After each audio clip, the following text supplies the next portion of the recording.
बाबर एक ऐसा किरदार थे जो न केवल सफल थे बल्कि सौंदर्य बोध और कलात्मक गुणों से भी भरपूर थे। मुगल सल्तनत के संस्थापक ज़हीरुद्दीन मोहम्मद बाबर को जहां एक विजेता के रूप में देखा और वर्णित किया जाता है, वहीं दूसरी ओर उन्हें एक बड़ा कलाकार और लेखक भी माना जाता है। आज से लगभग 500 साल पहले बाबर ने एक सल्तनत की स्थापना की जो अपने आप में बेनज़ीर थी। उन्होंने 1526 में पानीपत की पहली लड़ाई में इब्राहिम लोदी को हराया और भारत में एक नई सल्तनत की स्थापना की। इस सल्तनत का क्षेत्रफल अफगानिस्तान समेत लगभग पूरे उपमहाद्वीप पर फैला हुआ था। लेकिन बाबर का जीवन एक निरंतर संघर्ष है। आज की दुनिया में बाबर का सबसे बड़ा परिचय उनकी अपनी आत्मकथा, उनकी किताब को आज बाबर नामा या तुज़्गे बाबरी के नाम से जाना जाता है। बाबर ने अपनी लगातार होती असफलताओं का जिक्र भी अपनी आत्मकथा में किया है, जिसमें वो लिखते हैं, जितने दिन मैं ताशकंद में रहा उतने दिन मैं बहुत ही दुखी और तंगदस्ती में रहा। देश कब्जे में नहीं था और ना ही इसके मिलने की कोई उम्मीद थी। ज़्यादातर नौकर चले गए थे और जो कुछ साथ रह गए थे वह गरीबी के कारण मेरे साथ नहीं घूम सकते थे। एक शेर में उन्होंने अपनी स्थिति व्यक्त की है जिसका अर्थ कुछ इस तरह है, ना तो मेरे पास अब यार दोस्त हैं, ना ही मेरे पास देश और धन है। मुझे एक पल का भी चैन नहीं है। यहाँ आना मेरा फैसला था, लेकिन मैं अब वापस भी नहीं जा सकता। बाबर ने एक बार अपना एक शेर जमशेद बादशाह के उल्लेख के बाद एक पत्थर पर कुंदवा दिया था, जो अब तजाकिस्तान के एक संग्रहालय में है। वह उनकी स्थिति की सही व्याख्या करता है। वो शेर कुछ इस तरह है, गिरफ्तेम आलम ब मर्दी व जोर व लेकिन न बर्देम ब खुद बगोर। इसका अनुवाद यह है कि बल और साहस से दुनिया पर विजय तो प्राप्त की जा सकती है, लेकिन खुद अपने आप को दफन तक नहीं किया जा सकता। बाबर का ध्यान भारत की ओर कैसे आकर्षित हुआ, इस बारे में अलग अलग दृष्टिकोण दिए जा सकते हैं, लेकिन प्रोफेसर निशांत मंजर का कहना है कि भारत की तरफ उनका ध्यान बहुत उचित था, क्योंकि काबुल में कर लगाने के लिए केवल एक चीज थी और शासकीय प्रशासन के लिए धन की सख्त आवश्यकता थी। इसलिए बाबर के पास भारत की ओर रुख करने के अलावा कोई विकल्प नहीं था।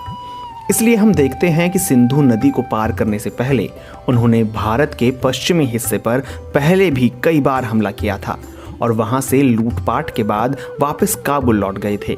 उनका कहना है कि बाबर जिस तरह से अपनी आत्मकथा शुरू करता है, किसी 12 साल के लड़के से इस तरह की हिम्मत और निश्चय की उम्मीद नहीं की जा सकती। लेकिन बाबर के खून में शासन के साथ साथ बहादुरी भी शामिल थी। बाबर के भारत के सपने के बारे में L.F. रुशब्रुक ने अपनी किताब ज़हीरुद्दीन मोहम्मद बाबर में लिखा है कि बाबर ने सबसे थक हार कर देख कात नामक गांव में रहने का फैसला किया। उन्होंने अपने आप को पूरी तरह से वहां के माहौल के अनुकूल बनाया। उन्होंने अपने सभी दावों को छोड़ दिया और एक साधारण अतिथि की तरह गांव के सरदार के घर पर रहने लगा। यहाँ एक ऐसी घटना घटी कि जिस पर भाग्य ने यह तय कर दिया था कि इसका असर बाबर के आने वाले जीवन पर पड़ेगा। गांव का सरदार 70 या 80 साल का रहा होगा, लेकिन उनकी माँ 111 साल की थी और जीवित थी। इस वृद्ध महिला के कुछ रिश्तेदार तैमूर बेग की सेना के साथ भारत गए थे। यह बात उनके दिमाग में थी और वह उसकी कहानी सुनाती थी। बाबर के बुजुर्गों के कारनामों के बारे में उन्होंने जो कहानियां सुनाई, उन कहानियों ने युवा शहजादे की कल्पना में एक उत्साह पैदा कर दिया। इसमें कोई शक नहीं कि उस समय से ही भारत में तैमूर की विजय को ताज़ा करने का सपना उनके दिमाग में घूमता रहा। बाबर का जन्म और शिक्षा फरगना की राजधानी अंदजान में हुई थी।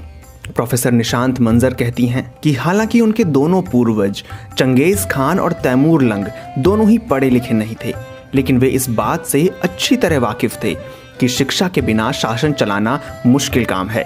इसलिए उन्होंने अपने बच्चों को उच्च शिक्षा दी।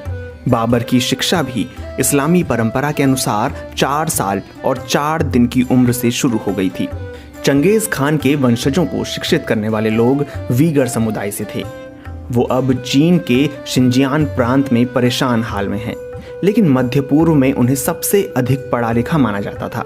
स्टीफन डेल ने अपनी किताब गार्डन ऑफ एट पैराडाइज में बाबर के गद्य को दिव्य कहा है और लिखा है कि यह उसी तरह प्रत्यक्ष है जिस तरह आज 500 साल बाद लिखने की शैली आम है। उर्दू के मशहूर शायर गालिब ने लगभग 300 साल बाद उर्दू में लिखने की जिस शैली का आविष्कार किया और जिस पर उन्हें गर्व भी था, ऐसा स्पष्ट और सरल गद्य बाबर ने उनसे पहले अपने उत्तराधिकारियों के लिए लिखा था। बाबरनामा पढ़ते हुए पता चलता है कि उनकी पहली शादी उनकी चचेरी बहन आयशा से हुई थी। आयशा से एक बेटी पैदा हुई थी जो 40 दिन भी जीवित नहीं रह सकी। लेकिन बाबर को अपनी पत्नी से कोई प्यार नहीं था। उन्होंने लिखा है, उर्दू बाजार में एक लड़का था बाबरी नाम का, जिसमें हम नाम का भी एक जुड़ाव था। उन्हीं दिनों मुझे उससे एक अजीब सा लगाव हो गया। इस परिवश पे क्या हुआ शैदा, बल्कि अपनी खुदी भी खो बैठा। बाबर का लिखा एक फारसी शेर है, हेज किस चूं मन खराब व आशिक व रुस्वा मबाद, हेज महबूब चोत व बेरहम व बेपरवा मबाद। इसका अर्थ कुछ इस तरह से है, स्थिति यह थी कि अगर बाबरी कभी मेरे सामने आ जाता तो मैं शर्म की वजह से निगाह भर उसकी ओर देख भी नहीं पाता। भले ही मैं उससे मिल सकूं और बात कर सकूं, बेचैन मन की ऐसी अवस्था थी कि उसके आने का शुक्रिया तक अदा नहीं कर सकता था, उसके ना आने की शिकायत भी नहीं कर सकता था और ज़बरदस्ती बुलाने की हिम्मत भी नहीं थी। शोम शर्मिंदा हरगह यार खुदरा दर नज़र बेनम, रफ़ीका सुए मन बेनंदू मनसूए दीगर बेनम। और इसका मतलब है, उन दिनों मेरी ऐसी स्थिति थी, इश्क और मोहब्बत का इतना ज़ोर और जवानी व जुनून का ऐसा प्रभाव हुआ कि कभी कभी नंगे सिर नंगे पैर महलों बगीचों और बागों में टहला करता था। न अपने और पराये का ख्याल था, न ही अपनी और दूसरों की परवाह। वैसे बाबर की सबसे प्यारी पत्नी माहिम बेगम थी, जिसके गर्भ से हुमायूं का जन्म हुआ।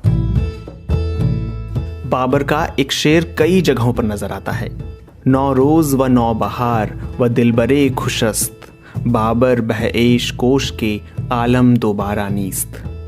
इसका मतलब है, 9 रोज़ हैं, नई बहार हैं, शराब है, सुंदर प्रेमी है, बाबर बस ऐश और मस्ती में ही लगा रहे कि दुनिया दोबारा नहीं है।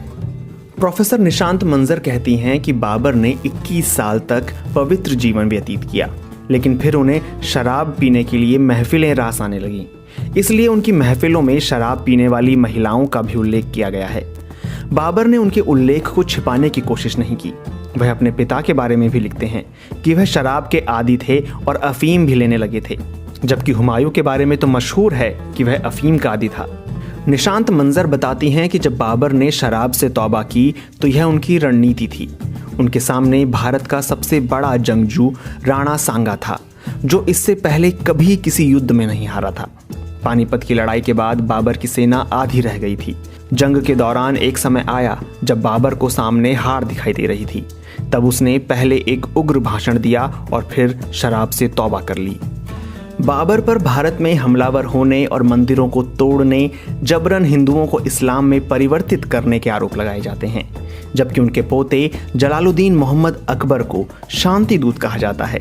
लेकिन दिल्ली विश्वविद्यालय के इतिहास विभाग के सहायक प्रोफेसर सैफुद्दीन अहमद कहते हैं कि इतिहासकारों और राजनीतिक विशेषज्ञों ने अक्सर अकबर बादशाह और अशोक को एक मजबूत शासक के रूप में देखा और उनके महत्व पर प्रकाश डाला है। इन दोनों व्यक्तित्वों को भारत के लंबे इतिहास में साम्राज्य निर्माण की नब्ज माना जाता है। इसके उलट बाबर अयोध्या में राम मंदिर को तोड़कर मस्जिद के निर्माण करने के लिए बदनाम है। बाबर का वसीयतनामा, जो उनके अपने बेटे और उत्तराधिकारी हुमायूं के लिए बनाया था, वह खुरासान में विकसित राजनीतिक विचारधारा का एक उत्कृष्ट उदाहरण है। बाबर ने कई ऐसे मुद्दों की ओर इशारा किया है जिन्हें आज के राजनीतिक दल पूरी तरह से अनदेखा करते हैं या उस पर अमल करने से बचते हैं। बाबर को लंबे समय तक भारत में रहने का अवसर नहीं मिला, लेकिन उसने जल्द ही यहाँ के तौर तरीके अपना लिए। उसने हुमायूं के लिए जो वसीयत लिखी वह उसके न्याय और विवेक को दर्शाता है। बाबर अपनी वसीयत में लिखते हैं, मेरे बेटे, सबसे पहले तो ये कि धर्म के नाम पर राजनीति मत करो। आप अपने दिल में धार्मिक नफरत को बिल्कुल जगह ना दो। लोगों की धार्मिक भावनाओं और धार्मिक अनुष्ठानों का ख्याल रखते हुए सब लोगों के साथ पूरा न्याय करना। सैफुद्दीन बताते हैं कि बाबर ने राष्ट्रीय संबंधों की विचारधारा में तनाव ना पैदा करने की नसीहत के बारे में भी लिखा है, जिसमें बाबर लिखते हैं कि गौकशी से खास तौर से परहेज करो ताकि इससे तुम्हें लोगों के दिल में जगह मिले और इस तरह वो एहसान और शुक्रिया की जंजीर से तुम्हारे वफादार हो जाएं। बाबर अपनी वसीयत में तीसरी बात लिखते हैं, आपको किसी भी समुदाय के प्रार्थना स्थल को ध्वस्त नहीं करना चाहिए और हमेशा पूर्ण न्याय करना चाहिए ताकि बादशाह और रियाया के बीच संबंध दोस्ताना रहें और देश में शांति व्यवस्था बनी रहे। बाबर के जीवन में धर्म का बहुत समावेश था और वह इस बात का उल्लेख करना कभी नहीं भूलता कि वह नमाज का पाबंद था, या ये कि उसने किस समय की नमाज के वक्त अपनी यात्रा शुरू की और उस समय की नमाज वहाँ पढ़ी। हालांकि वो ज्योतिषियों से हालात पता करते थे लेकिन अंधविश्वास से दूर थे, इसलिए काबुल में अपने बयान में बाबर ने लिखा है कि यहाँ के एक संत मुल्ला अब्दुल रहमान थे। वे एक विद्वान थे और हर समय पढ़ते रहते थे। उसी हालत में उनकी मौत हो गई। लोग कहते हैं कि गजनी में एक मज़ार है और अगर आप उस पर दरूद का पाठ करते हैं तो वह हिलने लगता है। मैंने जाकर देखा तो ऐसा महसूस हुआ कि वह मकबरा हिल रहा है। जब इसके बारे में जांच की तो पता चला कि यह मज़ार पर रहने वालों की चालाकी है। कब्र के ऊपर एक जाल बनाया गया है। जब जाल पर चलते हैं तो वह जाल हिलता है। इसके हिलने से कब्र भी हिलती हुई प्रतीत होती है। मैंने उस जाल को उखड़वा दिया और गुंबद बनवा दिया। बाबरनामा में इसी तरह की कई घटनाएं हैं, लेकिन बाबर की मृत्यु अपने आप में एक बहुत ही आध्यात्मिक घटना है। गुलबदन बानो ने इसका विस्तार से वर्णन किया है कि कैसे हुमायूं की हालत बिगड़ती जा रही थी। इसलिए बाबर ने उनके बिस्तर के चारों ओर चक्कर लगाया और एक प्रतिज्ञा की। वह लिखती हैं कि हमारे यहाँ ऐसा हुआ करता था, लेकिन बाबा जानम ने अपने जीवन के बदले में हुमायूं का जीवन मांगा था। इसलिए यह हुआ कि हुमायूं बेहतर होते गए और बाबर बीमार। और इसी हालत में 26 दिसंबर 1530 को एक महान विजेता ने दुनिया को अलविदा कहा और अपने पीछे अनगिनत सवाल छोड़ गया।